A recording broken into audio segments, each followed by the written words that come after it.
Welcome back. It is the Flow Friday Sports Show on Flow FM. Time to head into Ouyen again and talk about Ouyen Lawn Tennis with the president of the Ouyen Lawn Tennis Club, Paul Dean. Paul, good to be with you again. How are you getting on? Yeah, going well, thanks, Alice. How are you? Very well, Paul, and I was very surprised to learn of the fact that the tennis went ahead last Friday night. You must have been absolutely getting down on your knees and kissing the hallowed turf of the Ouyen Lawn Tennis courts there, because I think you're one of the only ones to get away with some sport on the weekend with how bleak the weather was, let's say. Yeah, the weather gods were on our side. The sun came out Friday afternoon and dried the grass, and even though we had 34 millimetres of rain Thursday night and early Friday, our court soaked it up pretty well and we were able to get out there and have a good hit still. Fantastic. Well, it was a good hit indeed, and we had some pretty interesting games. Firstly, let's talk about Timberoo v Speed. Bring us up to date with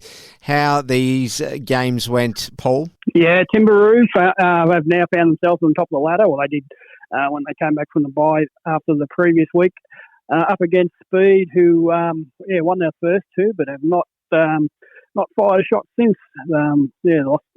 Have lost every game since round two. Timberoo went into this match as favourites there. In the ladies/mixed section, it was Speed who got up there by just the one game there, and in the men's section, it was Timberoo who got up there by 13 games there. That set them up with a handy lead of 12 games going into the mixed/extra double section there. And Timberoo were able to go on with the job in the last section of the night there, winning that by 11 games there. So that gave them a 23-game win all up.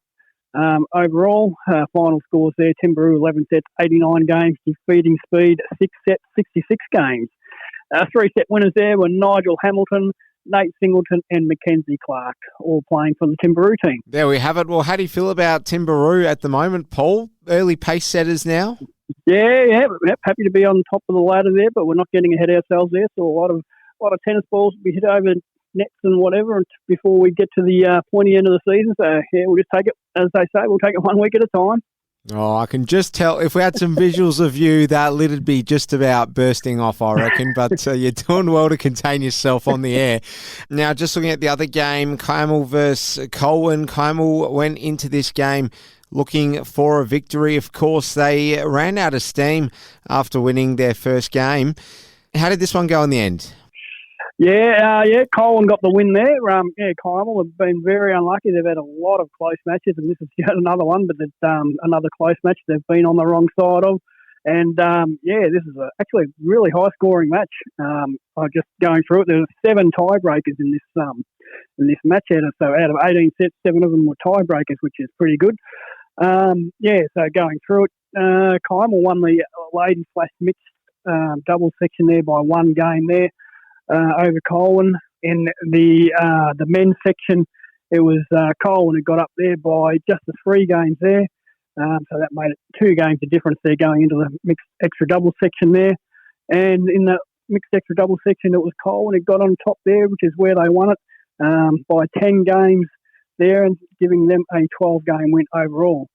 Final scores there were Colwyn 10 set 100 games to Carmel 8 sets 88 games there, and the 3-set winners there for Colwyn were Kai Weathers and Chloe Brady. And they were the only 3-set winners there, so some really good tennis there. For Carmel to score 88 games and still lose, that's a bit unlucky, I think. Most certainly. Let's unbundle that ladder, Paul. I always love keeping tabs on how this ladder shapes up, because it is very exciting and we've often got some movers and shakers. So you did mention Timberoo back on top. Just lay out that ladder for us. Yeah, ladder's looking fantastic at the moment, Alice. Timberoo on top there. With the 4 wins, their average points won per round is 3.2, which is what puts them on top of the ladder there. They only just lost the 1 game there. Got a bit nice handy percentage of 108. Colwyn sitting in second place there, also with 4 wins on 16 points, but they've had 2 losses, so that average points at 1 per round is on 2.67, and they've got a even better percentage than Timberoo at 112.1. Tarita sitting in third place with 12 points, 2.4 average points 1 per round, 104.8. And then Speed with their 2 wins, sitting in 4th place. They're just hanging on into the 4 there Average points per round is 1.33, percentage 86.7, and Kymel sitting on the bottom, just the one win. Handy percentage though, 92.5, which is for a team of only one win, that's not too bad. So they're not too far off it. They can turn a few of these close wins around. Close losses into wins. They'll sneak in the four. Just looking down at everyone else waving away, aren't you there, Paul? Let's take a look at tonight's games. We've got the Tees Derby, the Battle of the Tees, Timberoo taking on Tarita. It's going to be pretty hard for Tarita, but you never know. They're still up there and they're still making some noise. They're only 4 points off as well. So you might well have a bit of a tough, contest on your hands. Paul, how are you feeling about tonight? Yeah, this is, Tarita, they won the last three in a row. So this is a bit of the good old two form teams of the competition playing. In this one, we've won our last five in Timberoo and Tarita won their last three. So, Tarita will be keen to get a win, and if they have any aspirations on getting that top spot off us, they'll be keen to knock us over. It'll be a tough game, but hopefully the right teams in Timberoo can be in front at the end of the night and we can get a win there. How much trouble do you think Cohen might be in tonight, just with regards to speed, really wanting to bounce back? Cohen obviously, sitting relatively pretty after their win last Friday as well. Are Speed capable of getting a win tonight? Oh, they put their best foot forward, I think they are, but they haven't done that for a long time. Last time these two sides met back in round three, Cohen gave them a real big thrashing in about 50-odd games, I think it was. Hopefully Speed can put up a bit better show than that, but I don't think they'll get over the line against Colwyn. I think I can really only see Colwyn winning this match. We'll see what happens. Kymel with the bye, and that won't do them any good. Paul Dean, that's where we'll leave it. Paul Dean's the president of the Ouyen Lawn Tennis Club. Thanks so much for joining us again, Paul. Good luck tonight. No worries, Alice. Yep, hopefully we can notch up another win. Thank you.